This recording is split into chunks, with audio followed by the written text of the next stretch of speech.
All eyes on Kenya's presidential election rerun today. We're live to Kenya now for a press briefing. In other parts of the country. So that's why I'm saying that I think it's still a bit too early to come to any conclusions. But we've noticed the announcement made by the chairperson of the IEBC, Mr. Chabukati, about that for 5 of the counties there will be the elections are cancelled for today, and will take place on Saturday. It indicates that indeed there have been problems in parts of the country, which is why the IEBC has taken that decision. In terms of the polling stations that we have visited here and in Kiambu, the stations opened and people participated. The numbers varied from area to area, but again I'm saying that I think it would be better to wait a little bit more to come to any conclusions. But obviously that will now include waiting until these runs on Saturday have taken place for there to be a view about the elections as a whole. Any concerns at this moment? There's been issues of violence in Kibera, in Kisumu, in Siaya. Well, you see, I think that is why the IEBC decided that it is the elections in those areas. It did mention Kibera, but in those other areas would take place on Saturday. We had earlier said as an AU election observer mission, we'd appeal to everybody in Kenya really that those who want to vote should vote. Those who want to boycott the election should go ahead and boycott.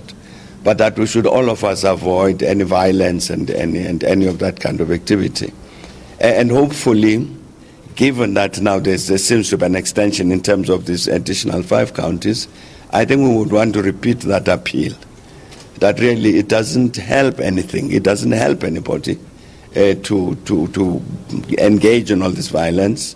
And so to call on the police, to call on everybody else, that let us all avoid this. And then allow these elections to take place on Saturday, so that then the IEBC can do all of the necessary counting and tallying and collation and so on, so that we can then come to some conclusion about the elections as a whole. Do you think the boycott kind of raises questions about the legitimacy of the vote? No, that's what I'm saying, that you see, we need to see what the outcome is, because neither you nor I know what actually has happened. We can't even say what proportion of the people participated in the elections and so on. We can't answer that question. So I think it's too early to reach any conclusions about matters like that. Yeah. Okay. Those areas you mentioned already because of violence, and sure. Even the repeat on 28, it's likely that violence will continue. Any advice to IEBC? Well, no, I think we would respect the decision taken by the IEBC. I think the chair of the commission did say that they had contacted or would contact the authorities in the country, the government, who he said had said that they would protect the elections and so on. So I think we must just go ahead along with what the chairperson has said and hope indeed that the people in those particular counties would have the possibility either to participate or not to participate, depends on their decision. But hopefully that is I was saying, that really that nobody would resort to violence. Yeah, thanks a lot. So I must run. I'm going to the airport. And tomorrow, Tambo Day back in South Africa? Yes, that's why I'm running away now. I must go to the airport because tomorrow I must go and deliver a lecture tomorrow in South Africa. And then the following day I come back. Okay, thanks.